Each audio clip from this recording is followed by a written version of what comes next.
साथियों नमस्कार।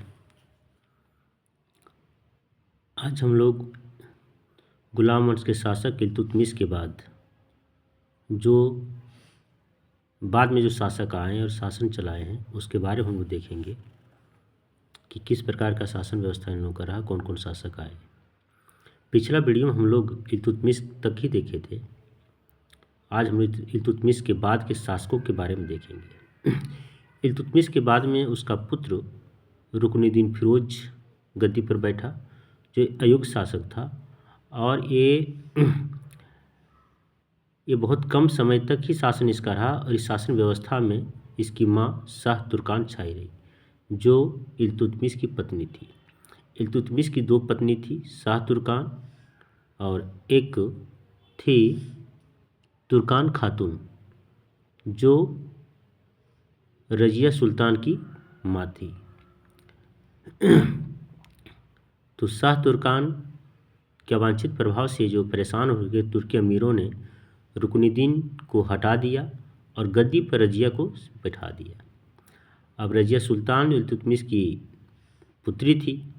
इसकी दूसरी पत्नी से जो है सो ये पुत्री का जन्म हुआ था और ये भारत की प्रथम महिला मुस्लिम शासिका बनी और इस शासन व्यवस्था को बागडोर को अपने हाथ में ली।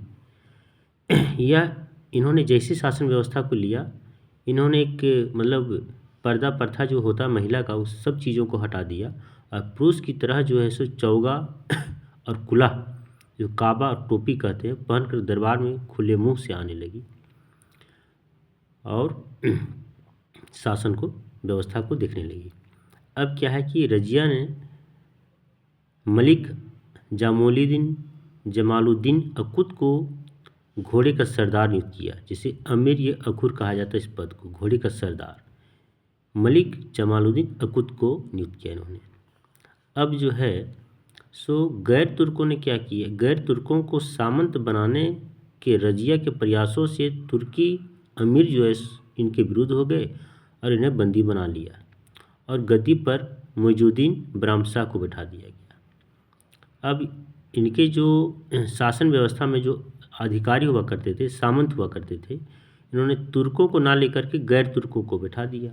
अब जब गैर तुर्कों को बैठा दिया तो इसके बहुत सारे लोग जो हैं सो इसके विरुद्ध हो गए और जब विरुद्ध हो गए तो इन्होंने गद्दी पर से इसको हटाने का उपाय सोचा और बंदी बना लिया गया और इसके गद्दी पर जो है सो मुइजुद्दीन बरामशाह को गद्दी पर बैठा दिया। अब रजिया की शादी होती है अल तुनिया से और शादी करने के बाद में जो है सो पुनः गद्दी पर प्राप्त करने का प्रयास किया, लेकिन वह सफल रही और बाद में जो है सो कुछ डाकुओं के द्वारा कैथल के पास में ये 13 अक्टूबर 1240 ईस्वी को इसकी हत्या कर दी जाती है, रजिया सुल्तान की। अब क्या है कि जब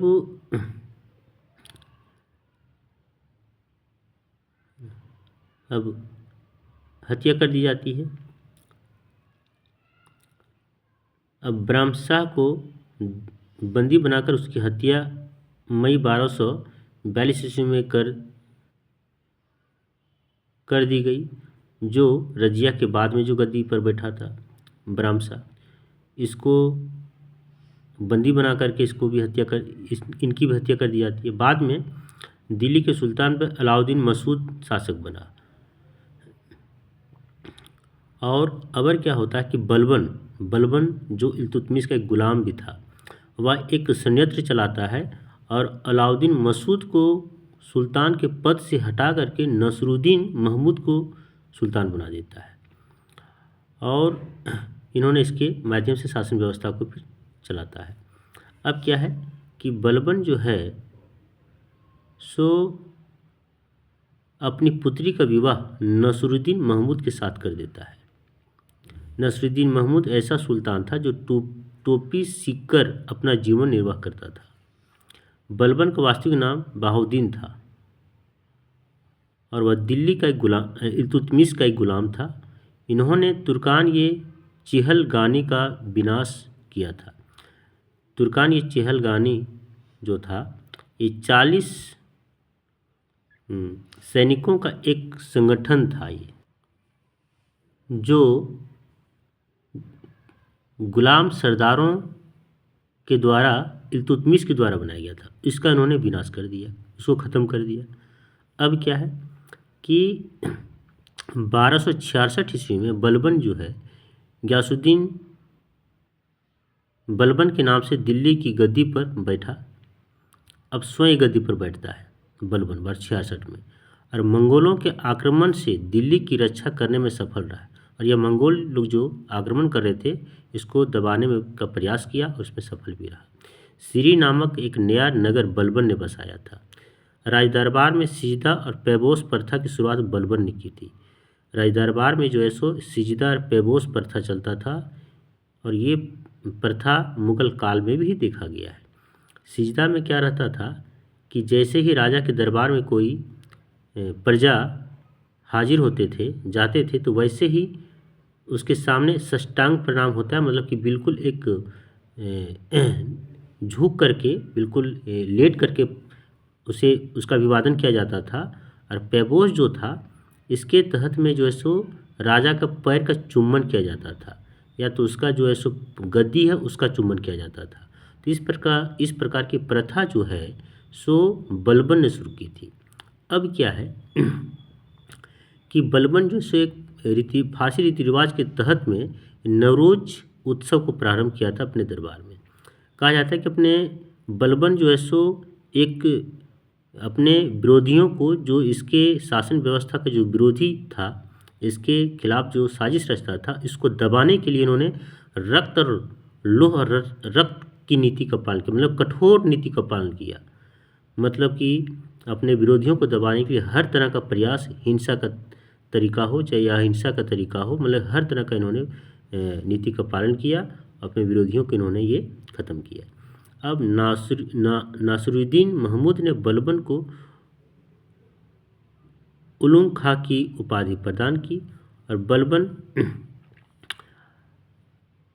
आखेट अभियान के तहत में मतलब जब वो शिकार पर जाता था तो अपनी सेना की लंबी दूरी तक कवायद कराकर दुरुस्त रखता था।